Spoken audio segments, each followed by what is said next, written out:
네, 주님의 이름으로 여러분 한 분 한 분을 축복합니다. 우리 같이 기도하고 하나님의 귀한 말씀 듣도록 하겠습니다. 하나님 아버지 고맙고 참 감사합니다. 하나님 오늘 주님께 귀한 예물 드리는 아름다운 손길들이 있습니다.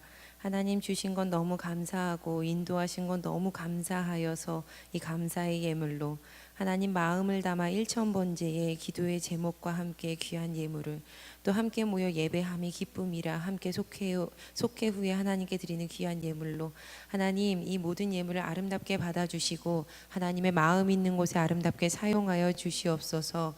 마중물과도 같이 사용하시되 하나님의 말씀이 들려지는 귀한 곳에 사용하여 주실 줄 믿습니다. 하나님 오늘 로마서 말씀 앞에서는 우리 모두에게도 은혜 허락하여 주셔서 하나님의 나라의 귀한 일꾼으로 세워지는 시간 또 하나님의 귀한 사랑을 경험하는 시간 되게 하여 주시옵소서. 우리를 구원하여 주신 예수님의 이름으로 감사히 기도드립니다. 아멘. 오늘부터 우리는요 3주 동안 로마서의 말씀을 들으려고 합니다. 매일 성경 로마서 이렇게 매일매일 묵상하고 계시죠? 근데요 우리가 3주 동안 이번 한 달 동안 로마서 묵상하는데 그 금요일마다 나눌 이 세 번의 제목은 다음과 같습니다. 사랑, 믿음, 소망. 네, 로마서를 통해서요 사랑, 믿음, 소망을 좀 살펴보려고 합니다. 오늘은요 사랑편이에요. 사랑편.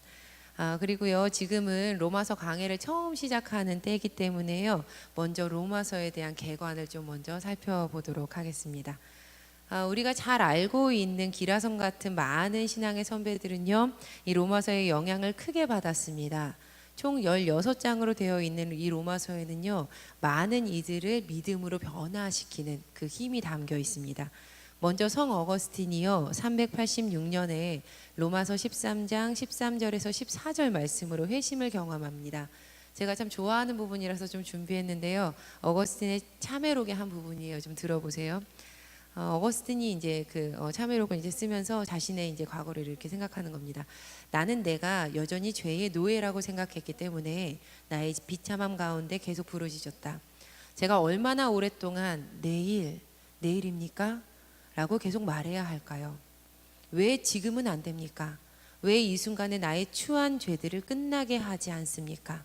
나는 이러한 물음들을 자문하였고 나의 마음속에 가장 쓰라린 슬픔을 품고 줄고들고 있었다. 그때 갑자기 나는 가까운 집에서 어린아이가 노래 부르는 목소리를 들었다. 그것이 소년의 목소리였는지 혹은 소녀의 목소리였는지 나는 말할 수 없다. 그러나 거듭 그것은 합창을 반복하였다. 들고 읽으라, 읽으라.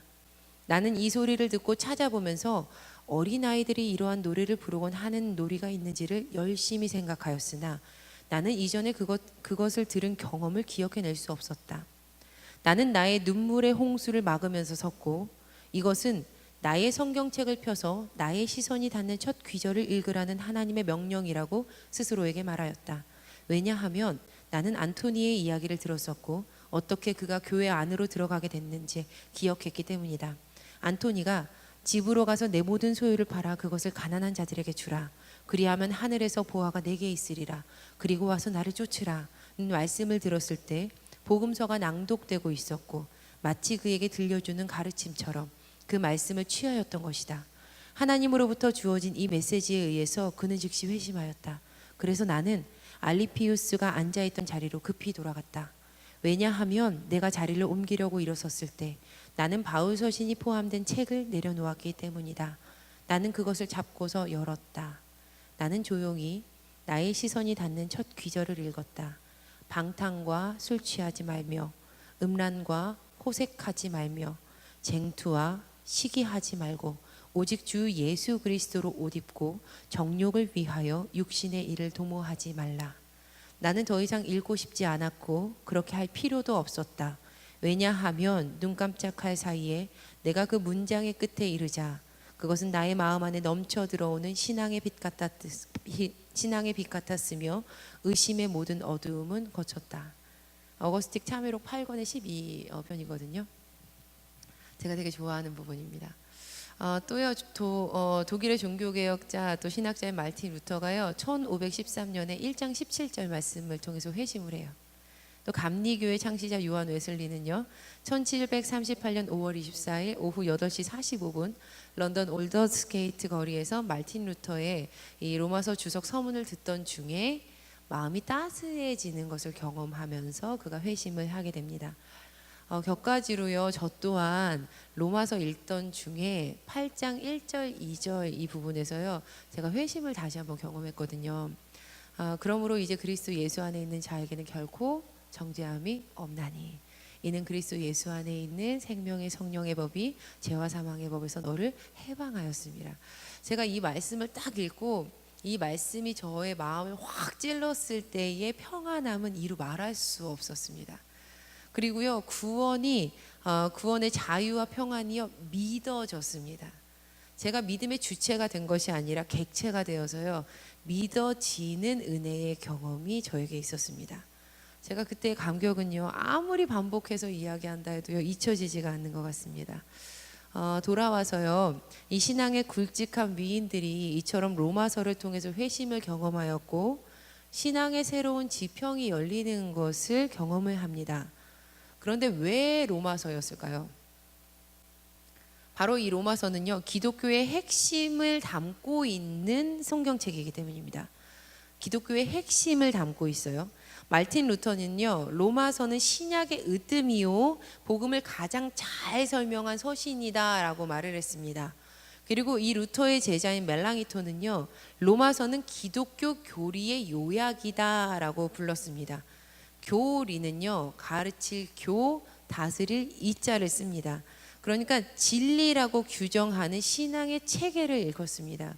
그리고 특별히 우리가 크리스찬들인 우리가 진리이다라고 규정하는 신앙의 체계, 그것은요 즉 우리의 교리는요 한마디로 복음입니다. 복음. 루터가 말한 바와 같이 복음이에요. 로마서는 신약의 으뜸이고 복음을 가장 잘 설명한 이 성경책이다라고 했던 이 말씀이요. 복음은요 복된 소식이죠. 굿뉴스예요. 굿뉴스. 예수 그리스도의 십자가와 부활 사건을 통해서 우리에게 허락된 구원의 역사를 일컫습니다. 이 좋은 소식은요 온 세상에 단 하나뿐이에요.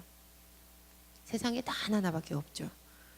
예수 그리스도만이 우리의 죄를 사하실 수 있으시고요 새 생명을 허락하실 수 있는 구원자이십니다. 할렐루야 아멘. 그런데 이것은요 우리의 머릿속에만 존재하는 또 굉장히 추상적이어서 손에 잡히지 않는 또 사람이 만들어낸 어느 정도의 이론이 아닙니다. 굉장히 구체적으로요 예수님께서 우리의 죄를 대신하셔서 십자가를 지셨고 죽으셨고 죽음을 이기시고 부활하셔서 죽은 자들의 첫 열매가 되셨다라는 사실입니다.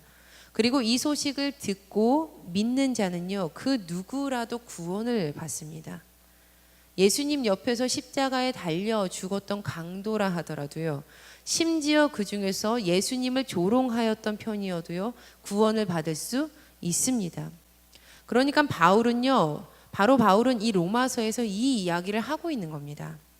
그러니까 로마서를 읽고 구원받고 회심하는 이들이 생겨나는 것은요 지극히 당연한 일이죠. 이 복음이 이 안에서 읽혀지고 있으니까요. 그럼요 지금 로마서의 저자와 그 배경에 대해서 잠깐 살펴보도록 하겠습니다. 이 로마서의 저자는요 바울이에요. 바울. 근데 로마서는요 바울이 로마에 있는 기독교 신앙 공동체에게 보낸 서신입니다. 제가 지금 교회라고 하지 않고 신앙 공동체라고 말씀을 드렸어요. 왜 신앙 공동체라고 말씀을 드렸냐면요 당시 로마의 기독 공동체는 오늘날처럼 이렇게 하나의 커다란 집회의 장소를 가지고 있는 완전하게 조직되어 있는 교회의 형태를 가지고 있지 않았던 것으로 추정을 합니다. 성서학자들은요 다만 믿는 기독교인들의 그룹들이 그리고 특별히 가정교회들이 이렇게 네트워크 형태로 존재하고 있었을 것이다 라고 추정을 합니다. 그 근거 중 가장 큰 이유 중 큰 걸 하나 들자면요 바울이요 다른 서신을 보낼 때는 분명히 어느 지역에 있는 하나님의 교회에게라고 편지를 써요.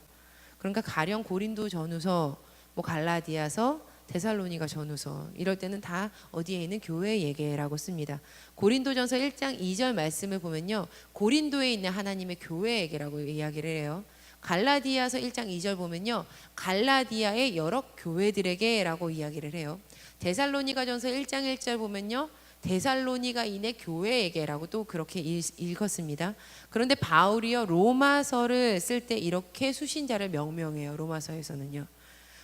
로마서 1장 7절 상반절에 보면요, 로마에서 하나님의 사랑하심을 받고 성도로 부르심을 받은 모든 자에게, 그러니까 교회라는 말을 쓰지 않습니다.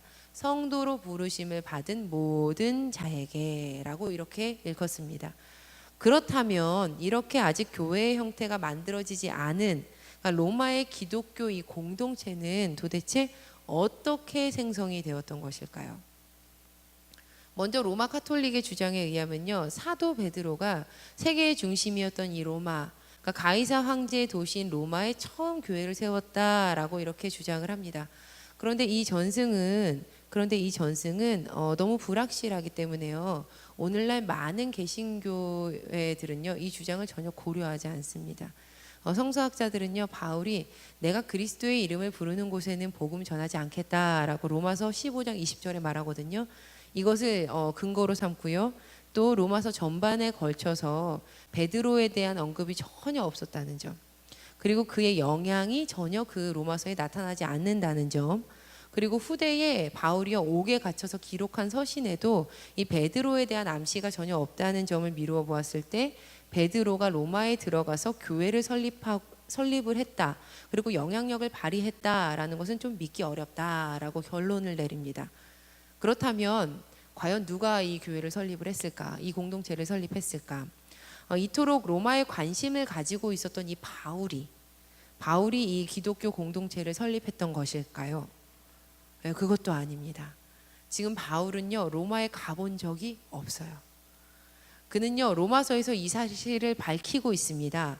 로마서 1장 13절 말씀 보면요, 형제들아 내가 여러 번 너희에게 가고자 한 것을 너희가 모르기를 원하지 아니하노니 이는 너희 중에서도 다른 이방인 중에서와 같이 열매를 맺게 하려 함이로되 지금까지 길이 막혔도다라고 이렇게 자기 자신이 로마에 가보지 못했다라고 이렇게 사실을 밝히고 있습니다. 지금 이 바울은요 자신이 세우지도 않은 곳에, 그리고 또 단 한 번도 방문해 보지 못한 곳에 이 로마서 편지를 쓰고 있는 겁니다. 당시 바울은요 동방에서 이제 선교 활동이 끝난 것을 다 보고요, 이제 서방에 있는 서바나, 그러니까 스페인이죠, 이곳으로 가서 복음 전하는 일을 계속하려고 이렇게 계획을 세웁니다. 그런데 그 전에 먼저 그 마케도니아와 아가야 지방에서 예루살렘 교회를 위해서 모금했던 그 돈을 예루살렘 교회에 이제 전해주고 가야 했습니다. 그러니까 바로 이 시점에서, 그러니까 바울이 3차 전도 여행이 막바지인 기원 후 56년 말이나 아니면 55년 말이나 56년 초에 바울이요 고린도 지역에서 이 로마서를 기록합니다. 그럼 보세요, 로마에 복음을 전한 사람이 베드로도 아니에요, 바울도 아니에요. 사실요 로마에 언제 누가 어떻게 복음을 전하여서 이 교회가 생겨나게 됐는지, 이 기독교 공동체가 생겨나게 됐는지는 아무도 모릅니다. 하지만 학자들이 추정하는 바는 있습니다.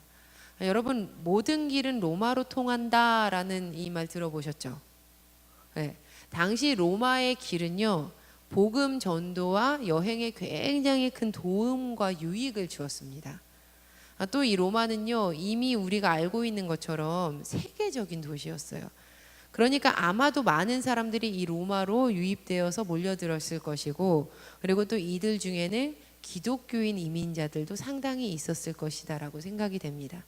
때문에 아마도 처음 이 로마의 신앙 공동체는 이런 사람들에 의해서 좀 자생적으로 만들어지지 않았을까라는 이론이 더 무게를 가집니다.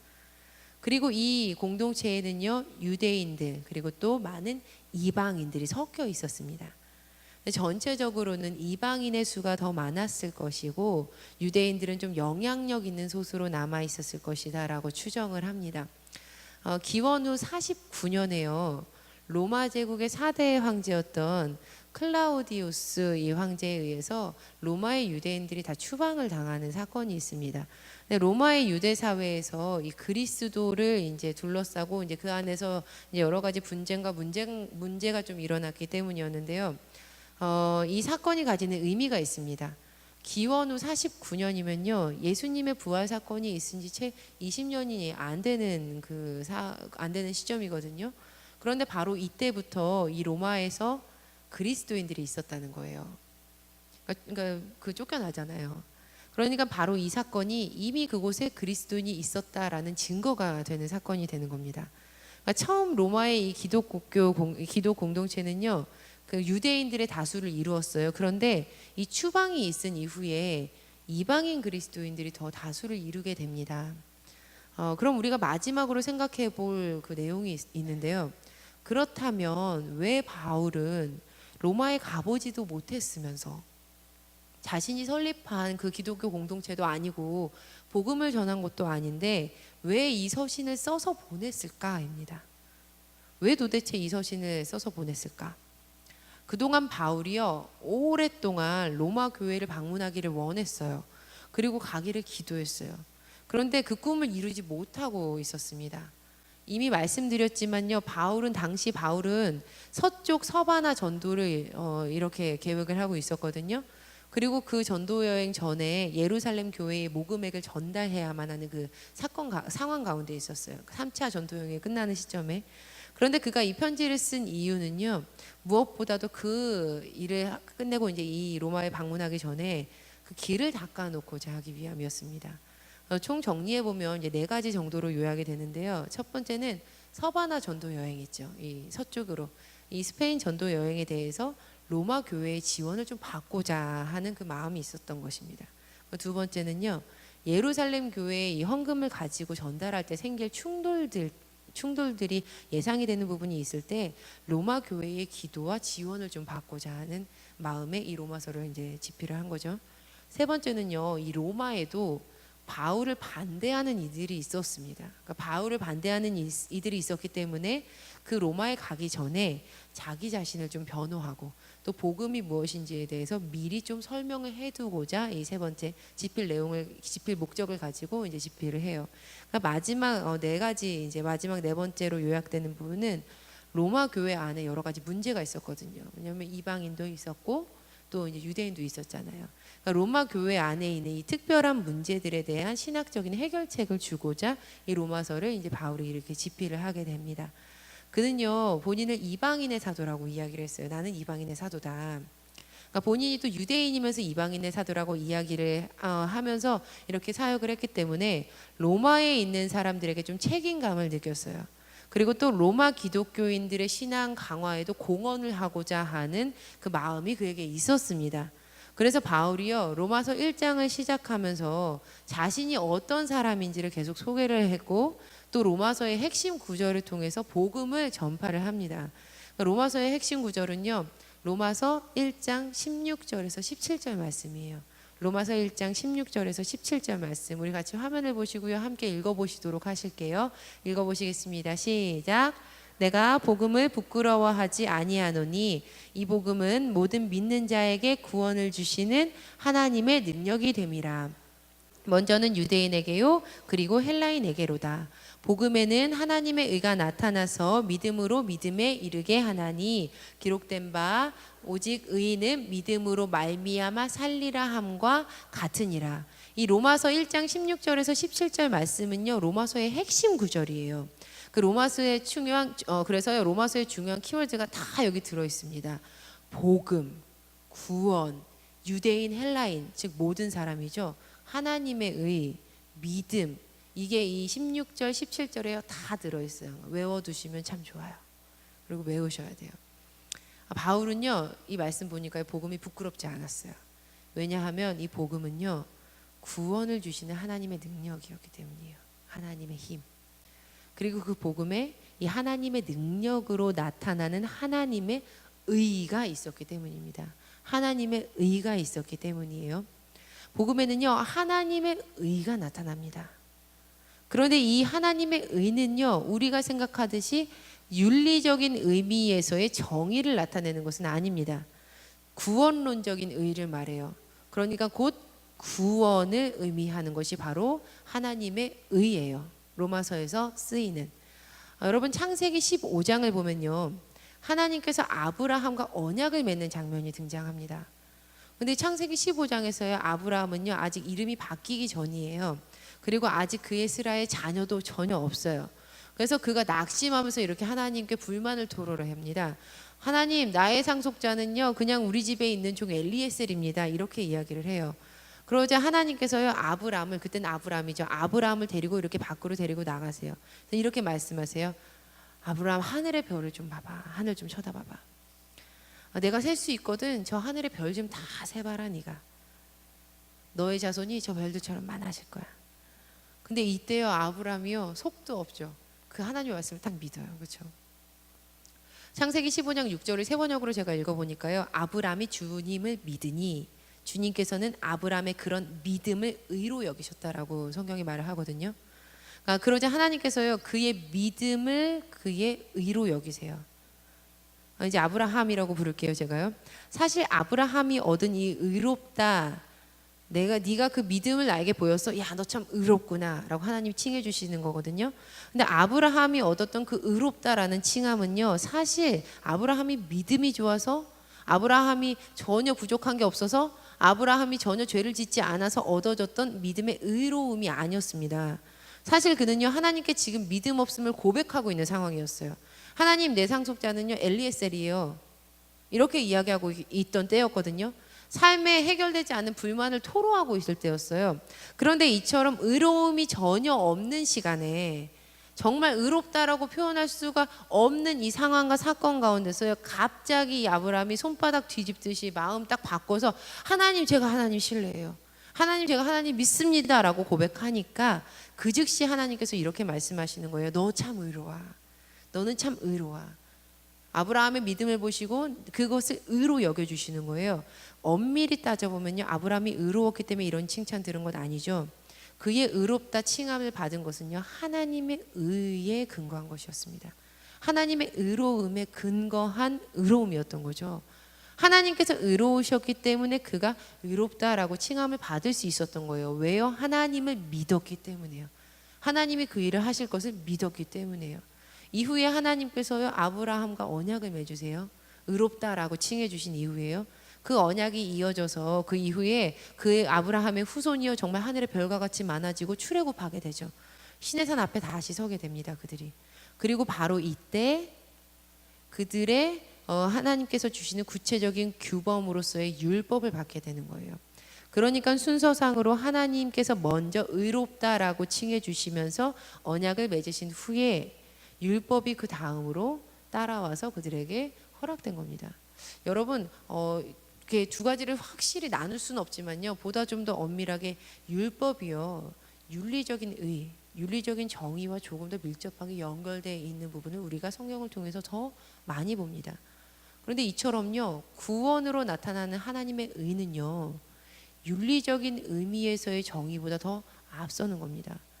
윤리적인 정의를 외면한다는 것이 아니라 앞서는 거예요. 그리고 하나님의 의는요, 이 윤리적인 의미의 의를 포함하고 다 모든 것을 뛰어넘어서 합쳐서 죄인까지도 품으시는 구원론적인 하나님의 의로움입니다.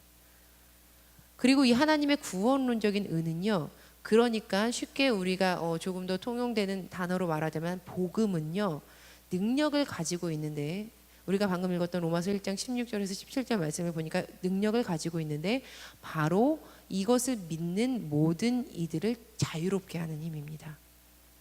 이 하나님의 의를 믿으면요, 너는 참 의롭구나 하면서 죄로부터 자유로워진다는 거죠. 그래서 바울이요 로마서 8장 1절에서 2절 말씀에 우리가 이제 다음 주, 그러니까 내일부터 다음 주 이렇게 묵상할 말씀부터 시작되는 이 로마서 8장 1절 2절에 이렇게 선언하고 있는 겁니다. 한번 같이 한번 더 다시 한번 1절 2절 함께 읽어보시도록 하겠습니다. 시작. 그러므로 이제 그리스도 예수 안에 있는 자에게는 결코 정죄함이 없나니 이는 그리스도 예수 안에 있는 생명의 성령의 법이 죄와 사망의 법에서 너를 해방하였습니다. 예수 그리스도 안에 있는 자는요, 너는 의롭지 못해 라고 정죄받을 수가 없다는 거예요. 절대 그렇게 너는 의롭지 못해, 너는 왜 그렇게 죄인이야 라고 정죄함이 결코 없다는 겁니다. 왜냐하면요, 예수 그리스도 안에 있는 생명의 성령의 법이 죄와 사망의 법에서 우리를 해방시켜 주었기 때문이에요. 이제 우리는요, 이렇게 불리는 겁니다. 의로운 사람, 의로운 하나님의 자녀. 제가 처음에 설교할 때 제가 이 로마서 이 부분을 읽으면서 큰 변화를 이루었다, 제가 이것이 믿어졌다, 자유함을 느꼈다라는 말씀을 드렸죠. 사실은요, 저는 이 말씀 읽을 때마다요, 이렇게 해주신 하나님 앞에서 참 부끄러워서 몸둘 바를 모르겠습니다. 왜냐면요, 하나님께서 우리를 의롭다라고 부르시는 그 이유를 제가 그 이유에 좀 깨달았기 때문이에요. 하나님께서 우리를요, 이렇게 의롭다, 우리를 통해서 하나님의 의를 드러내 주신 이유는요, 우리를 향한 하나님의 사랑 때문이었습니다. 하나님의 사랑 때문에. 로마서 8장 35절에서 39절 말씀은요, 이렇게 이야기하고 있어요. 우리 같이 읽어보시겠습니다. 시작. 누가 우리를 그리스도의 사랑에서 끊으리요? 환난이나 공고나 박해나 기근이나 적신이나 위험이나 칼이랴. 기록된 바 우리가 종일 주를 위하여 죽임을 당하게 되며 도살당할 양같이 여김을 받았나이다 함과 같으니라. 그러나 이 모든 일에 우리를 사랑하시는 이로 말미암아 우리가 넉넉히 이기느니라. 내가 확신하노니 사망이나 생명이나 천사들이나 권세자들이나 현재일이나 장래일이나 능력이나 높음이나 기쁨이나 다른 어떤 피조물이라도 우리를 우리 주 그리스도 예수 안에 있는 하나님의 사랑에서 끊을 수 없으리라. 아멘. 우리가 읽은 이 구절에서 사랑이라는 명사랑 사랑하다라는 동사는요, 모두 아가페, 이 명사, 아가파오, 이 동사, 이 단어를 사용을 합니다. 모두가 다 아가페, 아가파오를 사용을 해요. 그런데 이 단어는요, 거룩하고 무조건적인 사랑을 뜻할 때 쓰는 단어예요. 근데 여러분, 이 용어가 우리는 굉장히 익숙하죠. 아가페, 아가파오. 근데 이 명사는요, 사실은 고대 사본에서는요, 드물게 쓰여요. 고대 사본에서는 이 단어를 쉽게 찾아볼 수가 없거든요. 하지만 성경에서는 이 단어를 참 많이 사용합니다. 동사 아가파오는요, 110번이 사용돼요. 명사 아가페는요, 106번이나 사용돼요. 왜냐하면 그리스도인들은요, 이 단어를 사용할 수밖에 없었기 때문입니다. 왜냐하면 이 단어를 쉽게 선택해서 세상은요, 이 단어를 쉽게 선택해서 사용할 수가 없었어요. 무조건적인 사랑을 쉽게 말할 수가 없기 때문에요.